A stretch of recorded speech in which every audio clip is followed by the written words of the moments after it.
Agenda Mexicana en Francia. Un espacio más para la promoción y difusión del quehacer mexicano en Francia. Una ventana de la actualidad de nuestro país y un lugar más para recibir cada semana a los actores de la actualidad mexicana. Agenda Mexicana en Francia. Amigos, ¿cómo están? Buenos días, buenas noches, buenas tardes. No sé en qué momento exacto verán, sintonizarán o escucharán o a lo mejor se van a descargar este podcast. Esperemos que así sea. En todo caso, es un placer recibirlos como cada lunes, ya lo saben, en esta cita que tienen con México y París, Francia y México, donde tenemos, pues como lo saben, invitados de los dos países, tanto mexicanos como franceses, que han pues destacado y que siguen haciendo con todo lo que hacen, pues muchas cosas entre los dos países. Y obviamente, como ya lo saben también, pues en esta nueva temporada tenemos invitados pues franceses, ya han visto que también hemos tenido invitados de otras partes del mundo y obviamente pues nos vamos extendiendo porque lo ideal y lo principal de este podcast es que ustedes puedan conocer de primera mano pues la actualidad de toda la gente que está aquí en Ciudad de México haciendo muchas cosas y obviamente pues estamos otra vez de mantener largos porque tenemos un súper invitadazo y estoy muy contento de tenerte aquí con nosotros, Bizdi, bienvenido. Gracias por invitarme, la verdad. Agradezco esta invitación porque aparte sé que eres un gran promotor de cultura y de cosas que me gustan, ¿no? Y hemos participado juntos de algunas. No, pues muchas gracias, es un placer tenerte y invitarte aquí con nosotros. Y bueno, para la gente que no te conoce, Bizdi, ¿de dónde eres? ¿De dónde soy? Esa pregunta tiene una respuesta rápida y una respuesta más elaborada. Nací en Caracas. Ahí crecí, ahí me eduqué, ahí hasta los 25 años. Pero tengo un background de mi familia, que somos todos de origen armenio, todos, o sea, todos mis abuelos, mis ancestros son armenios. Sin embargo, por el genocidio armenio que ocurrió en 1915, toda mi familia salió huyendo, escapando o pues refugiados. Y mi papá nació en Atenas porque sus padres de alguna manera lograron llegar a Atenas. Mi papá nació en Atenas, por lo tanto también tengo un pasaporte griego. Pero no tengo nada de griego, o sea, somos armenios. Mi mamá nació en Bucarest porque su familia emigró a Rumania y mi mamá nació en Bucarest. Otra vez, también Armenia. Y cada uno de los dos emigró después de la Segunda Guerra, por su parte, a Venezuela. Y mis padres se conocieron en Caracas. Wow. Se conocieron en Caracas porque, claro, formaban parte de la comunidad armenia de Caracas y allá se casaron y ahí nací yo. ¿Naciste, tú eres hijo único? No, somos dos hermanos, yo soy el mayor y tengo un hermano 2 años menor que yo.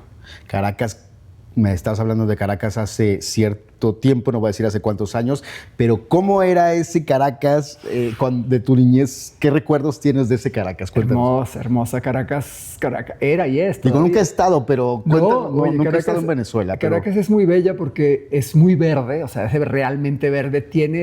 Es un valle y tienes la montaña encima, o sea, yo crecí, mi casa estaba como a 100 metros, entonces la montaña no es un valle, por ejemplo, México es un valle, pero la montaña está allá.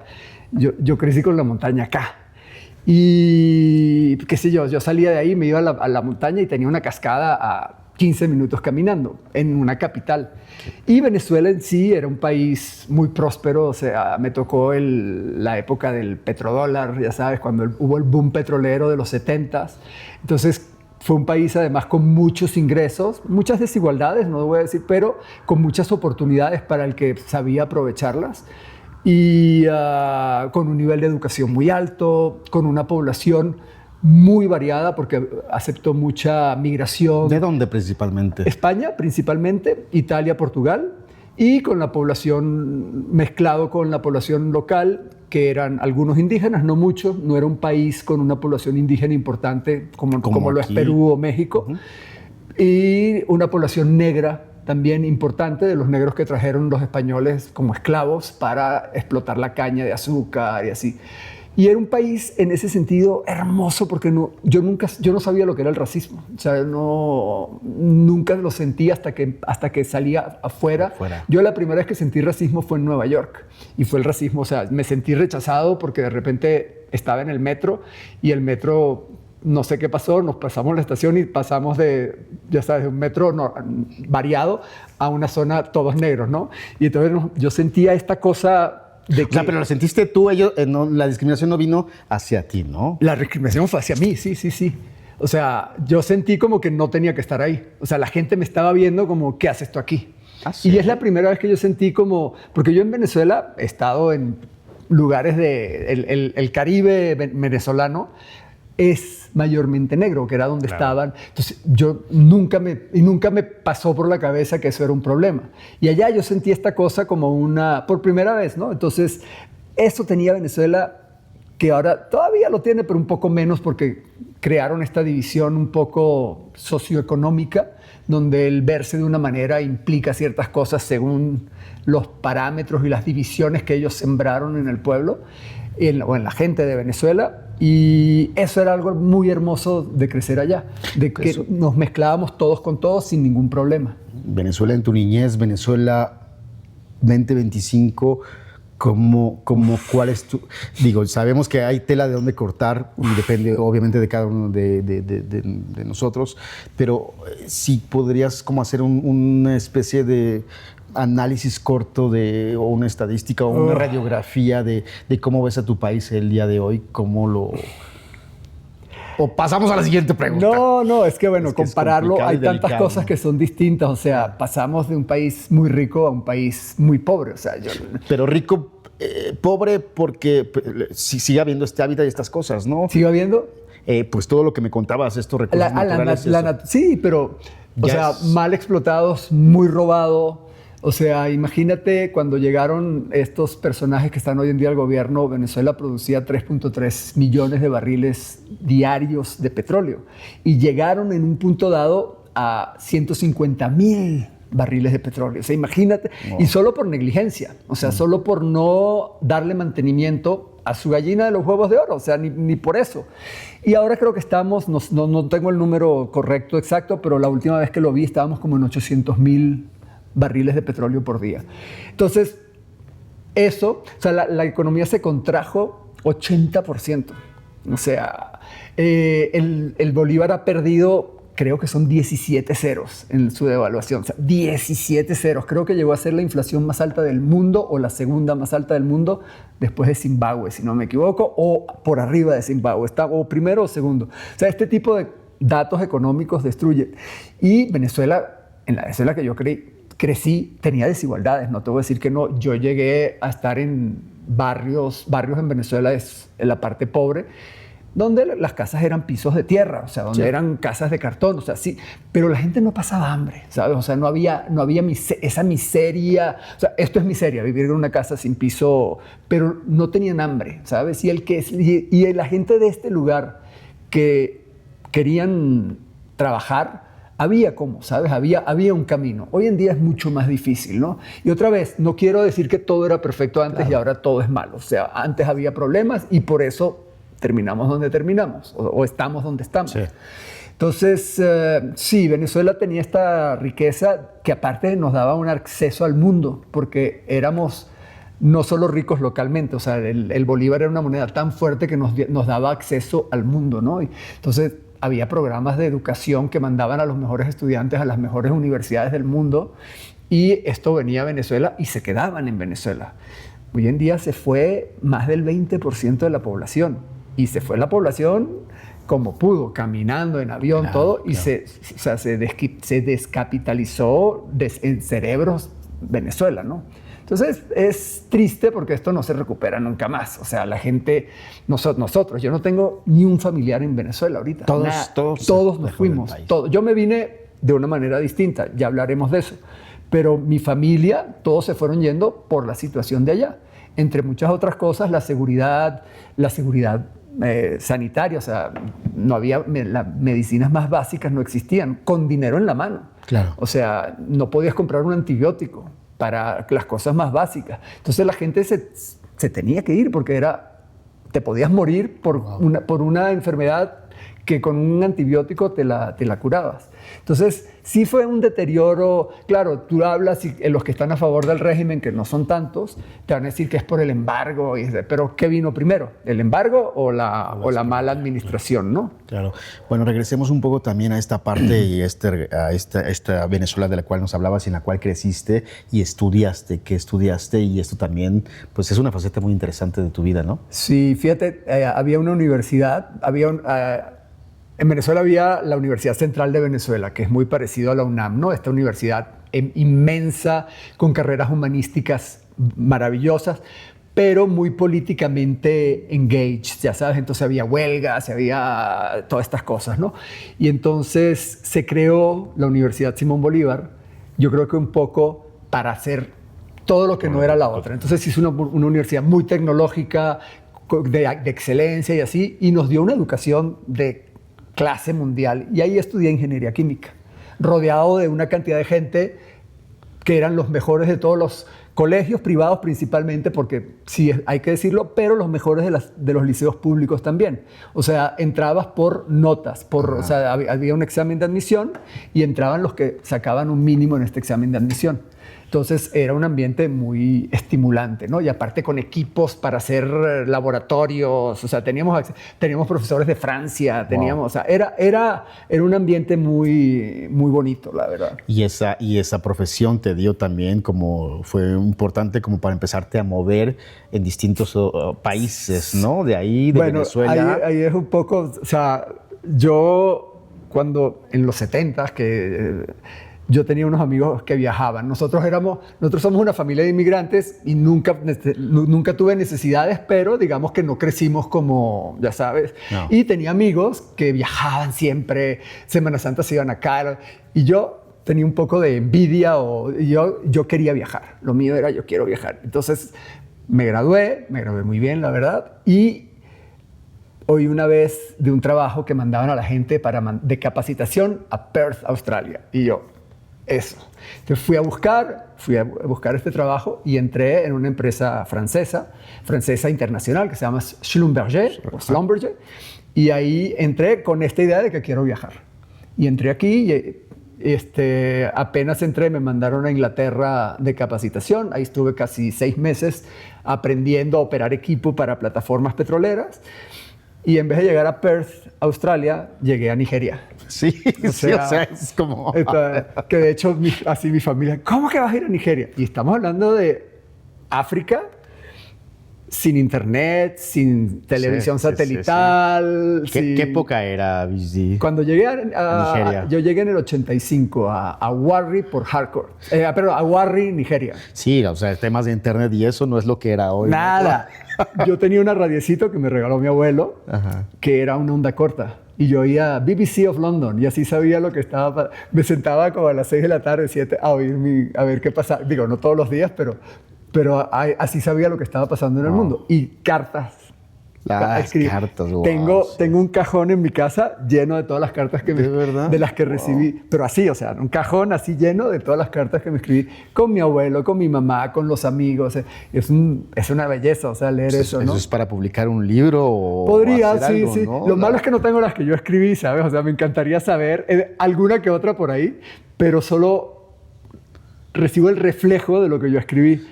Pues entonces, bueno, a lo mejor sería un ejercicio interesante, no sé, a ver si me ocurre así una idea. Pescar las que yo escribí. No, o tus correspondencias a esas cartas, ¿no? O sea, escribir en base a eso que recibiste, intentar como hacer ese diálogo con esas cartas, no lo sé. Sí, y sí, hacer sí. como algún yo las voy de... leyendo, las de mi abuelo sobre todo, que es mi héroe en la vida, me encanta leerlas, o sea, pero de repente descubro, qué sé yo, gente con mi hermano, por ejemplo, que ya sabes, que y de repente veo cómo éramos nosotros en ese momento y dije, wow, o sea, porque se te olvida, ¿sabes? O sea, y dices, mira cómo compartíamos todo, cómo nos contábamos cosas así, y de repente, ya sabes, la vida te separa un poco. Ahora estamos en un momento muy bonito, pero cuando las leí por primera vez dije, wow, mira, y se la mandé, y le dije, mira, mira, así éramos, porque, y ya, y las cosas están, pero sí está, porque son fotos del momento, ¿no? Qué padre, qué interesante. Bueno, amigos, ya ustedes seguramente,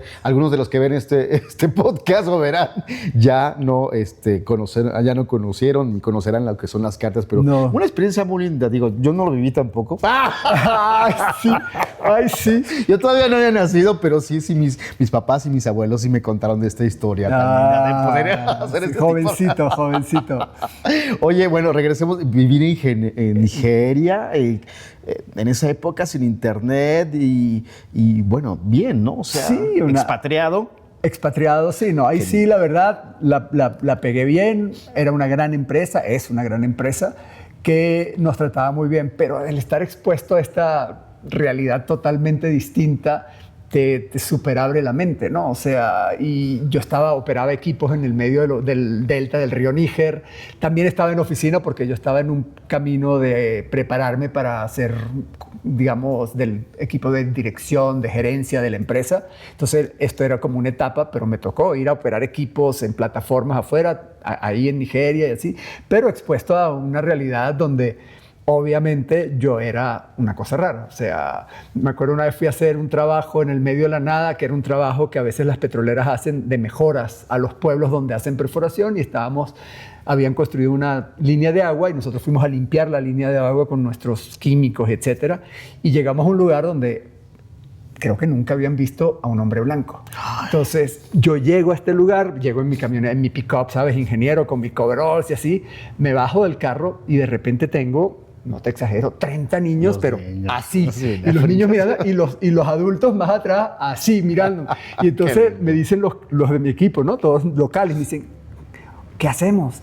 Y le digo, mira, ahorita tranquilo, pero a la hora de que vamos a trabajar sí necesito que... Pero era muy raro, ¿sabes? O sea, yo era el bicho raro y se me quedaba viendo así. Y hasta me llegaron a tocar así como, a ver, así. Entonces, fue lindo, o sea, fue... Y pues también ver diferente comida, diferente todo, ¿no? O sea, y ser parte de una comunidad expatriada, espectacular, o sea... Con todos los privilegios del mundo. Con todos los... Y viviendo en campos petroleros, sí, eso tengo que... Sí, pero muy, muy enriquecedor porque hoy estabas con franceses, mañana con italianos, escoceses, holandeses, o sea, ya sabes. Entonces todo esto era muy enriquecedor. Claro. Sí, porque amigos, para aquellos que no conocen a Visdi, obviamente, aparte de esto, y ahorita le voy a preguntar más adelante de todos sus viajes y todo lo que ha hecho, también este hombre, aparte de todo lo que conoce, ¿cuántos idiomas hablas? Bien, 4. Bien, o sea, hablo español, inglés, francés e italiano.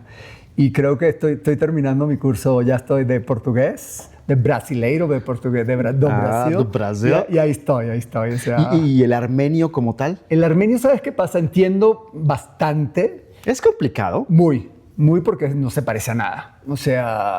¿El alfabeto cómo 37.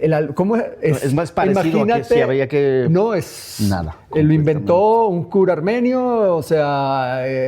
sí, creo que es un cura armenio. Inventó... Y hazte de cuenta que tú ves M's y U's, y así, M's y U's, con palito para arriba, con palito para abajo, con palito... Y es así, o sea... Yo lo aprendí a leer, de hecho, estando en una plataforma petrolera, agarré un libro y me lo aprendí a leer.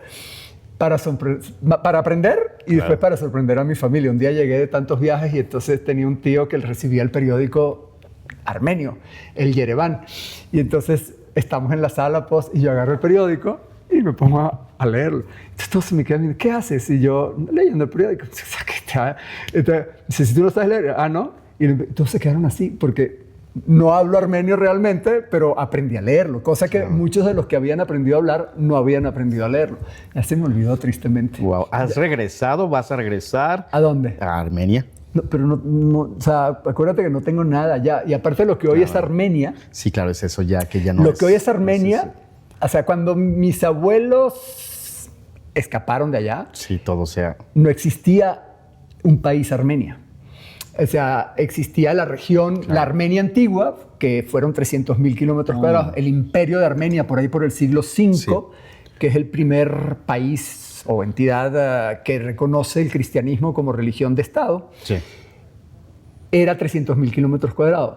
Lo que hoy se llama Armenia, son 30.000 kilómetros cuadrados y es lo que era la Unión Soviética, lo que era Armenia dentro de la Unión Soviética, que cuando se desmorona, pues aparece de nuevo después de creo que del siglo XII, que no existía Armenia y aparece otra vez una entidad política independiente que se llama Armenia, y es lo que es Armenia hoy en día. Pero mis abuelos nacieron en lo que hoy es Turquía, en el Imperio Otomano, que había tomado esa parte, y que después decidieron que los armenios merecían desaparecer de la faz de la tierra. Como ha pasado y sigue pasando. Y sí, acaba de pasar. Claro.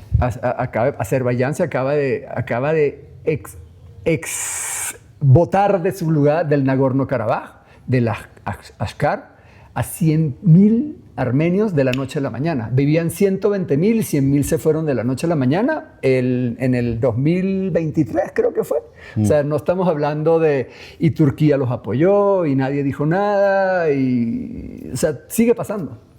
Es algo que seguimos viviendo. Pero bueno, regresemos un poquito, Bizdi, ya a esta parte de Nigeria. Después de Nigeria, ¿cómo llegaste a Ciudad de México? Mira, después de Nigeria... Estuviste en otras partes del mundo. Yo estuve 16 años en Schlumberger. Y para no hacer la historia tan larga, pero en 16 años viví en 11 ciudades, 8 países, 4 continentes. Pasé por Nigeria, 2 ciudades. Después estuve en Venezuela, 2 ciudades, en el este y en el oeste. Después me fui a Aberdeen, en Escocia, Esbjerg, Dinamarca, Singapur, Ho Chi Minh City estuve, Caracas, y después llegué a México. Yo llegué a México con la industria petrolera. Igual por el tema del petróleo y... O sea, trabajando en la misma empresa, me iban moviendo y llegué aquí. ¿Hace cuánto tiempo? Hace exactamente, el sábado cumplí 27 años en México. 27 años en México. Y después de estar aquí 2 años me dijeron, oye, vamos a moverte a otro lado. Y yo dije, déjenme un año más. Y me dijeron, no se puede, ya viene el que te va a reemplazar. Porque así esta empresa así funcionaba. Nuestros cargos eran así. Porque uno es más productivo y creativo en el primer tiempo y ya después te acostumbras. Entonces esta era un poco la filosofía. ¿Eran misiones que de 4 o 5 años? No, hombre. Yo de 6 meses a 3 años. Sí. O sea, yo, por eso, imagínate, en 16 años, 11 ciudades, no te... Wow. Entonces, era como un movimiento constante, aprender cosas nuevas, a poner tu estampa en la función que estás haciendo, y ya que estabas empezando a sentirte cómodo, te decías, ok, ahora te vas para otro lado. Sí, yo creo que ese es el tema, ¿no? Yo creo, me parece también que lo mejor para un expatriado, pues... son mínimo 5 años, ¿no? O sea, primeros años llegas, empiezas a conocer, y luego segundo, tercer año empiezas a construir, tercero y cuarto empiezas a ejecutar y a cerrar, ¿no? Pues aquí todo lo no que has teníamos proyectado. Tanto tiempo, aquí era llegar, hacer que siga y ponerle tu estampa y crecer si podías. Digo, 6 meses era poco, pero 2 años era muy común. Sí. Bueno, de ahí entonces te dijeron, viene el que sigue, tú denme un año y no. Entonces... no, me dijeron no, y dije, ¿saben? Entonces mi jefe me dijo, le dije, dame una semana para pensarlo. Y me dijo, ¿no quieres saber a dónde te vamos a mandar? Le dije, no quiero saber. Y nunca supe, no sé hasta el día de hoy. Debería preguntarle. Pues sí. Porque no quería que fuera parte... Es que ya tenía 2 hijos también, entonces no quería que... ¿Los hijos los tuviste...? Estando en Caracas. De hecho, cuando estaba en Vietnam, que estábamos ya esperando el primero, pedí el cambio porque pues, las condiciones de salubridad de Vietnam no eran las mejores. Aparte, yo no teníamos ni idea, ni ella ni yo, de qué era tener un hijo, y dijimos, mira, vámonos. O sea, pedimos cambio a Caracas, para que ahí ya no era expatriado, les costaba más barato. Pedimos el cambio a Caracas para estar en un lugar pues, donde teníamos un apoyo familiar y así. Entonces nuestros hijos nacieron en Caracas y después vinimos acá con los hijos. Sí, así que era también una decisión importante. ¿Y aquí en México te sentiste como en casa? Yo yo creo que desde el día que llegué me enamoré de esta ciudad. A mí me amo esta ciudad, todavía amo la ciudad, amo el país. O sea, es un país que ofrece tantas cosas. Eres mexicano también. Desde el 2005. Yo soy mexicano soy mexicano desde el 2005 y mexicano por decisión. Por decisión. ¿Te gusta mucho México? Sí, y bueno, aquí en México dejaste esa faceta y te metiste a una nueva donde a lo mejor la gente lo identifican cuando pasen a veces en espectaculares en las calles o en revistas o en comerciales, porque pues casi estás en todos lados, muchacho. Soy un famoso anónimo. Sí, es que me pasa mucho. Me dice, yo te conozco y yo ya me la sé, ya sabes. Entonces, hay gente que te ha visto, pero no sabe dónde. Claro. No tengo nombre, soy una imagen, entonces soy un famoso anónimo. Pero sí, he tenido la suerte, la casualidad, porque la verdad... ¿Es algo que buscabas o que te llegó como accidentalmente? Mi mamá un día me dice, por fin estás haciendo lo que te gusta. Y yo, mamá, ¿cuándo te dije yo que quería ser actor o que quería...? O sea, nunca, ni lo soñé, ni lo pensé, Y yo digo muchas veces, si a mí alguien me hubiera apostado hace 15 años esto, yo hubiera puesto mucho dinero a que esto no iba a suceder. Bueno, a ver, porque... y eso también te quería preguntar y le he preguntado a otras personas que hacen lo mismo que tú. El físico ayuda también, ¿no? Sí, bueno, yo la verdad entré, por el físico. O sea, a mí me pidieron un favor de hacer unas fotos que no conseguían a alguien así maduro, con canas para hacer. Y yo dije, sí, claro, unas fotos. Y resulta que las fotos eran para la editorial de moda de París. O sea, entonces vino la editora de moda de París, el fotógrafo de Nueva York, la modelo de Suecia, la top model de Suecia. Yo era un accesorio en las fotos. Pero como hablaba francés, inglés y todo, me entendí con todo el mundo. Y el shooting, había un actor que pues se puso un poco mamón y entonces en el plan... Ups, perdón. Censurado. Censurado. Pero no, se puso difícil y así. Entonces, en vez de poner a él en algunas fotos, terminé saliendo yo y salí en más fotos de las que estaba supuesto. Y esto me sirvió de book para vender mi imagen a otras cosas. Y empecé a hacer comerciales y, no sé, he hecho 200, 300 comerciales y algunos muy visibles. Como por ejemplo... Volkswagen, Palacio. El señor Palacio de Hierro. Palacio. Pero he hecho Palacio, Liverpool, Suburbia, Sears, Coppel. O sea, he hecho todas. De todas. Desde bancos he hecho Santander, Banamex, Bancomer.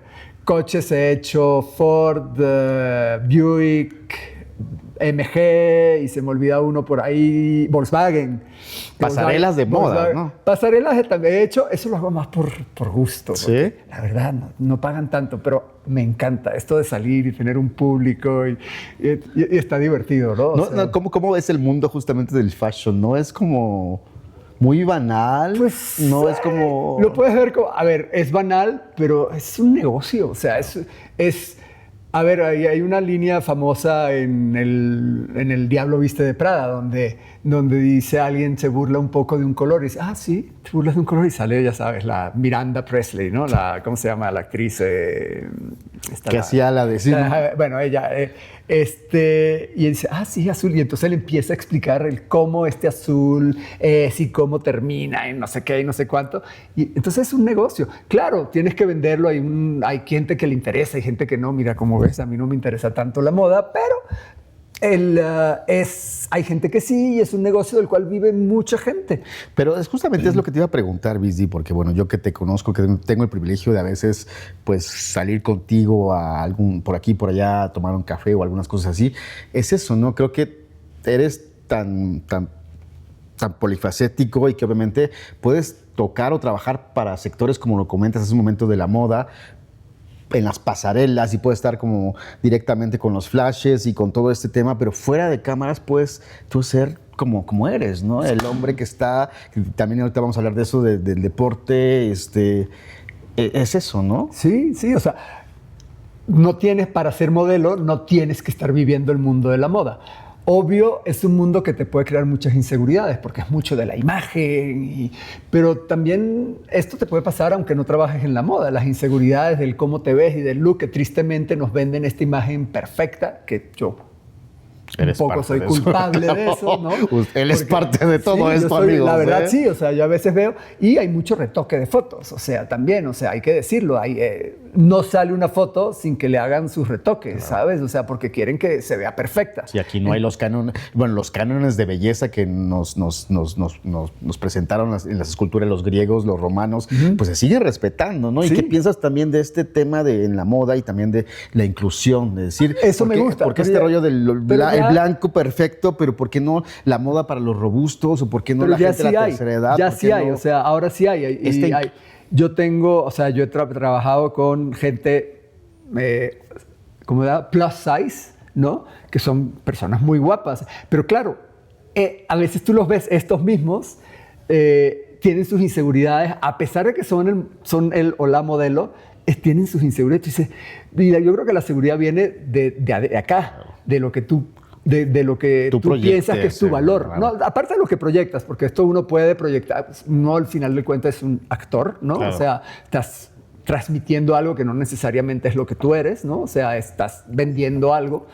Pero mucha gente que está aquí tiene muchas inseguridades, y mucha gente de las que la gente piensa que son hermosos, hermosas, son inseguros, o sea, tienen esta inseguridad porque, ay, es que estoy gorda, y los ves y dices, ¿dónde? ¿Sabes? O sea, porque como es tan... Entonces, yo creo que la inseguridad ya sí es una cosa de cada uno, ¿no? Claro, el medio a lo mejor nos lo refuerza, pero creo que nosotros también tenemos que saber, así con tanta información, saber qué compramos y qué no nos compramos, ¿no? Pero sí, hoy en día hay mucha más inclusión, más colores de piel, más shapes, también, o sea, se buscan discapacidades también para vender productos, y yo creo que eso es un cambio positivo. Sí, tú vives y bañas en este mundo, y no solamente, también otra faceta que tienes es la actuación, ¿no? Sí, que sucedió un poco un accidente, o sea, porque... Hoy es el día de las entrevistas de los accidentes, pero porque me encanta, porque lo del modelaje fue un accidente totalmente, o sea, me pidieron un favor, hice el favor, y el favor me resultó el favor para mí. Y cuando cerré el último trabajo que tuve, digamos, de ingeniero, o como, ya sabes, más dentro de lo que hacía, dije, me voy a tomar un año sabático, y me puse a estudiar actuación para hacer mejor el modelaje, porque dije, bueno, estoy delante de una cámara, para todo estudié, déjame estudiar para esto también. Entonces me metí en varios cursos, en Casa Azul, unos talleres del método con René Pereira, que es un profesor que admiro mucho, que trabajó con Lee Strasberg, que es el creador del método. Claro. O sea, que tengo esa... Y resulta que me gustó la actuación. Entonces, pues he hecho algunas cositas, nada, pero he salido en series, de repente me ven por ahí, qué sé yo, en El Juego de las Llaves, o Donde Hubo Fuego, en la película La Boda de Mi Mejor Amigo.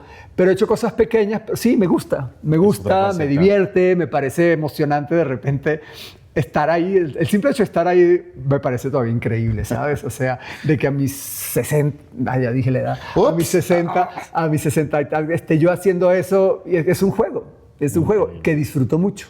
Sí, andas en muchas cosas, y además un hombre muy polifacético y muy viajero también, trotamundos.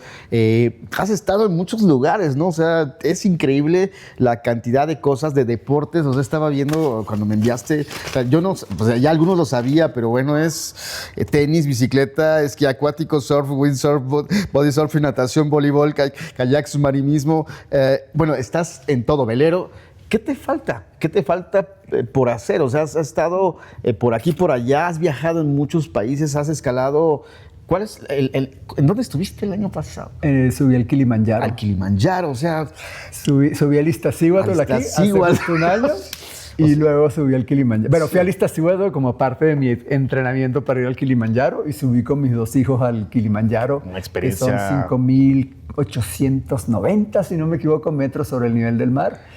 Y sí, son cosas muy bellas. Que al final de cuentas, no sé si estarás de acuerdo conmigo, y a lo mejor la gente que también ve este podcast, que cuando nos vamos a morir, pues no nos llevamos nada. Simplemente para mí, esta experiencia de vida. Eso, ¿no? Es lo que yo quiero hacer hoy en día. Mira, me maté trabajando, la verdad, en la industria petrolera, porque... Sí, o sea, me dio muchas cosas, pero me exigió muchas cosas al mismo tiempo, ¿no? Y me dio lo que yo quería, que era ir al mundo, ¿no? O sea, ese fue mi meta, y la logré. O sea, eso fue... Y hoy en día lo que quiero es acumular experiencias, ver cosas. O sea, para mí es eso. Y si las puedo hacer con mi familia... Mejor aún. Mejor. O sea, es lo que yo estoy... Eso es lo que yo quiero. ¿Qué te falta por hacer? Ser abuelo. Bueno, ¿y países por viajar? Países tengo... ¿Qué te falta? Dame 3 países. Tengo 3 grandes faltas en mi currículum. Y una a lo mejor la voy a completar, la voy a check este año. Japón. No he ido a Japón y estuve muy cerca. No he ido a la India y no he ido a China. Bueno, estuve en Hong Kong cuando todavía, justo antes de que le hicieran el handover. Estuviste en Reino Unido. Estuve en el Reino Unido, pero era Hong Kong, o sea, exacto, no es la China. Entonces son mis 3 grandes pendientes. Como te digo, creo que Japón lo voy a hacer hacia el final de este año, pero son los 3 que quiero. Bueno, ya puedes ir adelantando porque, amigos, como ya lo saben, bueno, acaba de pasar, o no, apresúrate porque está también la Feria del Libro, la Filco, justamente dedicada a Japón. Entonces vas a encontrar ¿Aquí? En el centro de Coyoacán justamente una semana llena de actividades, 2 semanas, 10 días llenos de actividades japonesas. 3 cosas que te gusten de... No, yo ahí está, ahí nos vemos. 3 cosas que te gusten de México. Uf. Digo, sí, ya ¿Solo sé 3? No, bueno. La naturaleza, la cultura. La cultura. No voy a decir la gente porque no es que no me guste, pero somos latinos. Entonces no es como que me sorprende tanto. O sea, es de lo que somos y es parte de lo que me hace estar aquí, el sentirme en casa. Pero sí, la naturaleza, la cultura y bueno, me voy a quedar con la gente. Sí, esto de que es fácil, o sea, es hermoso.